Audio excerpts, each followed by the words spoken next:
பௌர்ணமி அன்னைக்கு திருவண்ணாமலை கிரிவலம் வர்றதுங்கிறது உலக பிரசித்தி. ஆமாங்க. என்ன பொறுத்த வரைக்கும் பௌர்ணமி மட்டும் இல்ல, அமாவாசை ரொம்ப எஃபெக்டிவ்.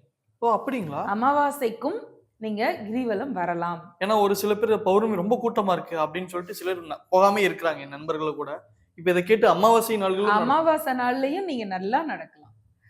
பௌர்ணமி வந்து சந்திரனுடைய அந்த பூரண கலைகள் நமக்கு வந்து சேர்ற நாளு. அமாவாசையில பௌர்ணமி நமக்கு கண்ணுக்கு தெரியறது இல்ல.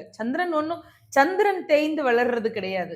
நம்ம கண்ணுக்கு அப்படி தெரியறது. அதுதானே அறிவியல் ஆமா. உண்மைங்கிறது. ஆமா. அறிவியல் உலகம் இப்ப அத சொல்லிட்டு இருக்கு. நம்ம ஆன்மீகம் எப்பவோ ஹிடன் எனர்ஜின்னு சொல்லுவாங்க. அப்ப மறைஞ்சிருக்கு. நம்ம கண்ணுல தெரியாம இருக்கு நிலா.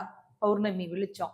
ஆனா அந்த வெளிச்சம் இல்லாத நேரத்திலும் கூட இறைவனுடைய அருளால அந்த கிரணங்களும் அதனுடைய அந்த நல்ல அதிர்வலைகளும் நிறைய இருக்கு. குறிப்பா திருவண்ணாமலையில நான் வந்து எனக்கு அமையிற நாளுங்கன்னு சொல்லுவேன் இல்லையா? நான் இன்னைக்கு போகணும்னு போக மாட்டேன். என்னைக்கு இறைவன் அனுமதி குடுக்குறாரோ, அன்னைக்கு முடிஞ்ச வரைக்கும் நடந்து அந்த கிரிவலம் போறது உண்டு. நண்பர்கள், தோழிகளோட எல்லாம் போவேன். அப்படி போற நாள் எனக்கு அமையறது பெரும்பாலும் ஒண்ணு மாத சிவராத்திரியா இருக்கும், அமாவாசையா இருக்கும். ஆஹா. அந்த இருட்டு நேரத்துல நீங்க பார்த்தீங்கன்னா, அந்த மலை அப்படி ஒரு தேஜஸா இருக்கும்.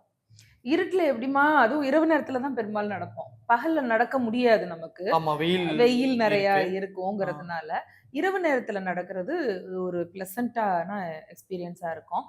அந்த நேரம் வந்து ஒரு அமைதியா அப்படி நடந்து போயிட்டு இருக்கிறபோது கூட்ட நெரிசலும் கம்மியாக இருக்கும். ஆமா, ஆமா. ம். இப்ப 365 நாளும் நடக்குறாங்க. அருமை, அருமை. இப்ப வந்து எப்பவுமே நீங்க நடக்கலாம். பயமே கிடையாது.